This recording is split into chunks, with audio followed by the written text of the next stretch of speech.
Hi guys, Jackie Wolf here, and before we get started with this and kind of me not wanting to do this, there's a link for the Brave browser in the description below.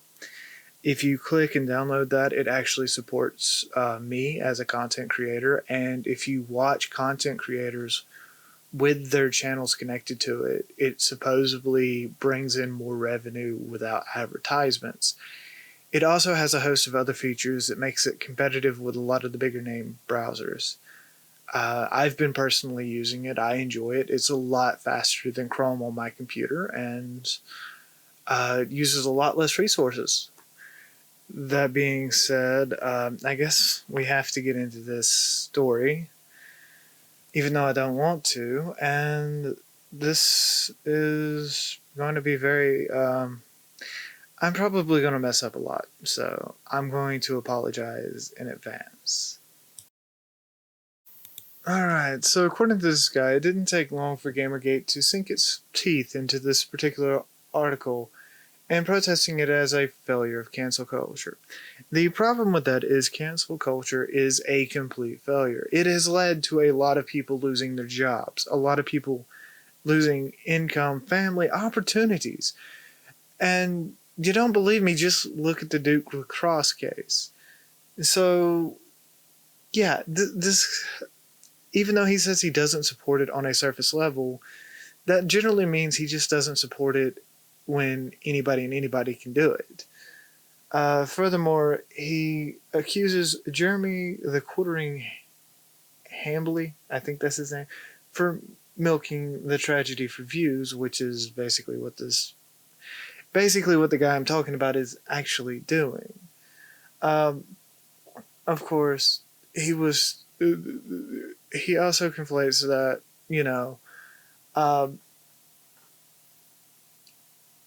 the video, or, let me get steady here for a minute.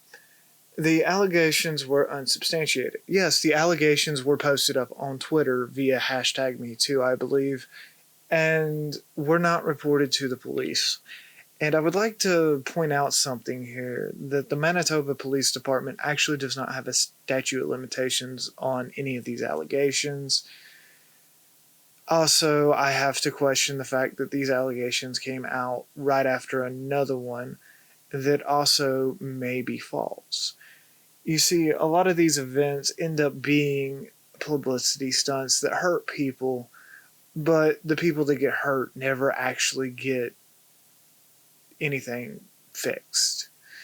Instead, the person that cry bullies gets ahead in life, and the person that they use gets shit on. But yeah, accusing Holowicka of holding them captive in his apartment and blacklisting him from further gigs in the industry, etc., etc.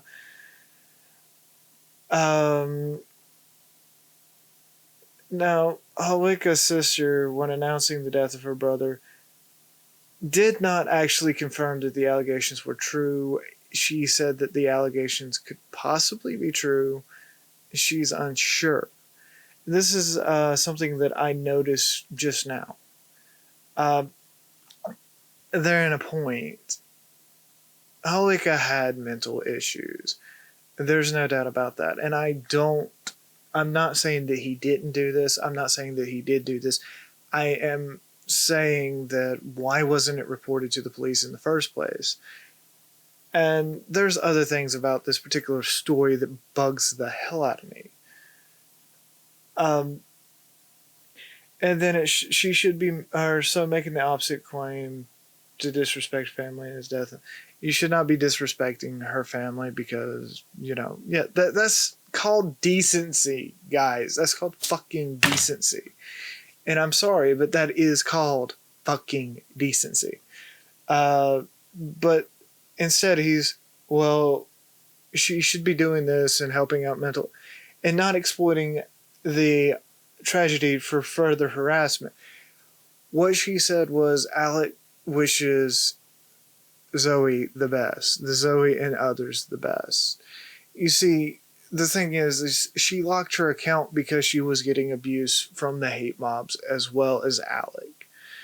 This is the part that these idiots are not talking about, and quite honestly, it pisses me the hell off. But I just, I don't, I don't know what I could say to it at all. I cannot actually confirm the validity of Alec always having some form of suicide indentation whatsoever. I have found no evidence of it, of course. That being said, I have a very limited amount of time to do any kind of in depth research, balancing other things on my schedule. But what gets me about this is Zoe's Twitter account vanished off the internet, presumably signaling that they're as in they are getting a new round of harassment from people who thought the Alex situation could have been better handled. Yes, the situation should have been better handled. You shouldn't have put it up on the court of public opinion. You should not have weaponized your user base to attack him and his family. That is wrong. And that is cancer, or keep wanting to call it cancer. That is cancel culture at its heart. That is exactly how this generally starts. And the truth be told about this, I have a massive problem with the way it was handled. You see, you should go to the proper authorities. You should go to the police. And you should do it at the earliest time you can after the event, so that the evidence and the story is at its freshest, instead of waiting years and then posting it on Twitter, pretending that you're getting it off your chest, especially when you're somebody that has been known to lie about these things, somebody that has been known to tell false truths and narratives to get what they want, and somebody that's been known to be a dirty cheat in the past. You see, that's the other side of this. I have a very hard time believing Zoe Quinn, but I'm not going to outright call her a liar in this case because, as I've said, I have no idea. I would rather leave it alone. But, yeah, that's how it goes. It should have been handled by the police. And the statute of limitations on rape cases in Manitoba, which is in Canada, by the way, is actually has no limit. So she could have went to the police before putting it on Twitter, but she didn't. And furthermore, the guy goes on to saying that better handling warrants a thorough examination. No shit, Sherlock. Because you know how many rape allegations are actually falsely made to non-police agencies? How about that? The other issue is, according to recent studies, less than 1% of rape cases lead to felony conviction. Notice he says felony convictions. He's also using U.S. state law against Canadian law. Instead of actually looking up how things are done in Canada, he is relegating this to U.S. law. Zoe Quinn and Alec are both Canadian citizens, just to let you know. As for promoting the Me Too movement as the credit for capturing Harvey Weinstein, believe it or not, Harvey Weinstein was caught in a sting operation before the Me Too movement. It just takes a little bit of time for those things to process. Harvey Weinstein also bought his way out of jail, which is not something you're supposed to be able to do, which further even complicates that situation. But this situation has nothing to do with that. This is two game developers that have worked together in the past and apparently had some kind of issue in the past that warranted an entire this happening. And yeah, and claiming that the legal system is in any way qualified to handle this situation borders on the line of insanity so thin that it would almost leap off its edge. Okay, so we should put it up on Twitter, where guilty until proven innocent seems to be the moniker of the day. You understand what a lynch mob is, correct? You understand that we can't just go around burning people for no fucking reason other than we claim that they're a witch, right? So what you're saying is that it's okay to put accusations up in public and not taking it to the police. That's how that all crime should be done. Well, I hate to tell you this, but this particular piece of garbage that you have wrote is giving me stomach issues. So, you know, and no, guys, before you take that and decide to attack the guy, please don't. That's not why I'm doing this. I'm doing this pure fun of it, actually. But I digress. The things that he is talking about just border on the line of insane. And I just don't know. But yeah, claiming the legal system. Yeah, no. This is Canada we're talking about, not the US, buddy. And the Harvey Weinstein case, I have to ask a few questions on. Anyway, and claiming the legal system is qualified to handle this. Yes, what do you think a fucking legal system's there for? So in this part of the article, it is basically talking about how he mistreated women and barred them from the game industry by using his considerable influence. Mind you, Alec was an indie developer, and indie developers are a dime a dozen. In fact, just seems to be, more fluffing of the ego. But following this off with Zoe Quinn also had their issues with suicide. And that we shouldn't be tossing them aside because the accuser, who was definitely guilty according to this guy, committed suicide.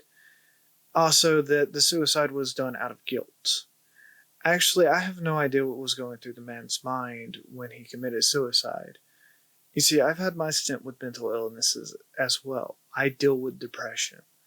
I've had times where it's that bad.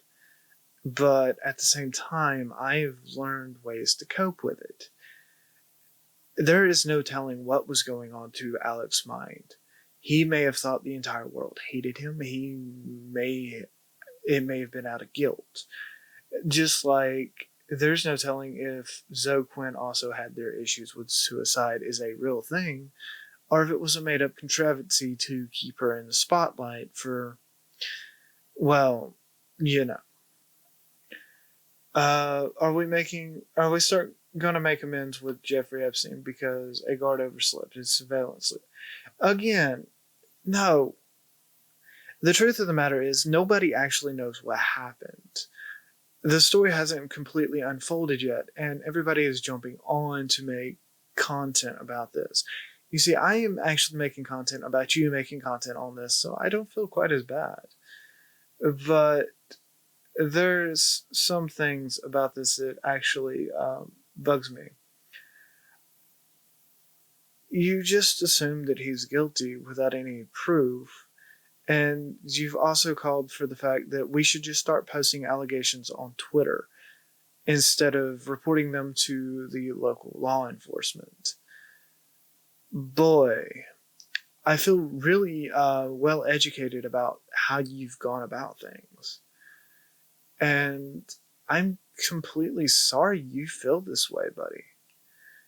I don't know what to say. And by the way, if you notice, the tweet that he accused of being hateful towards Zoe Quinn is also pictured here. I will probably enlarge it in post or something like that. But yeah, this is just reeking of all kinds of levels of exactly what I was afraid of.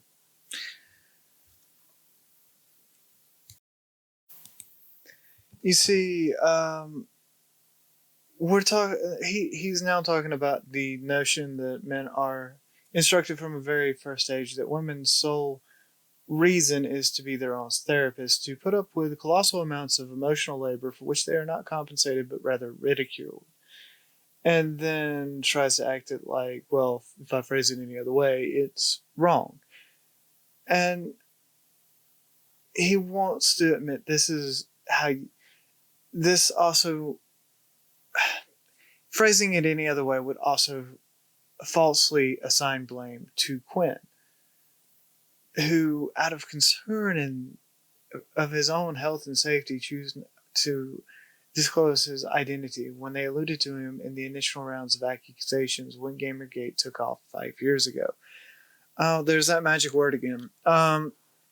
Yeah, no, the reason being is I think Quinn was still involved with Alec during the initial rounds of GamerGate, as well as the fact that, I hate to say this, she probably didn't have that planned out as far ahead because, as I've said, she is a noted liar and a thief. But, you know, what do I know? I mean, I'm a YouTuber that pays zero attention to anything, apparently, because I'm just an airhead to people like you. I really don't have a lot to add to this other than you're really fluffing this to make it an attack piece for Alec. Really, you're one-siding this argument so badly that I would refuse to call you a journo. I would call you more of an op-ed or a propaganda agent, honestly. But we're not even finished with this story, and I'm already feeling sick to my stomach again. God. This is just amazing. Oh, see, unfortunately, Gamergate will likely take this as a win for their movement. See, that's the thing. I am actually unclear of who was what in the Gamergate movement. I have no idea. And I was alive back then, but I actually, during the onset of Gamergate, had shut off every news outlet, stopped watching gaming YouTube videos except for a select few, and mostly dived deep into games that I actually enjoyed.